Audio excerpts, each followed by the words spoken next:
как было много тех героев, чьи неизвестны имена, навеки их тела с собой в свой край неведомый война. Они сражались беззаветно, патрон последний берегли.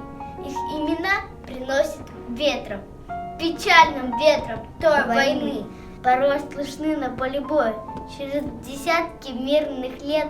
Прикрой меня, прикрой, Коль, и вспыхнет, друг, ракеты свет. А Коля в этом тихом поле лежит, не встанет никогда. Лишь конский ветер нам порой напомнит страшные года. Сегодня мало кто заплачет, придя к могилам той войны. Но это все-таки не значит, что позабыли Колю мы. Мы помним это горе. Осталась в памяти война, и русское родное поле приносит ветром имена.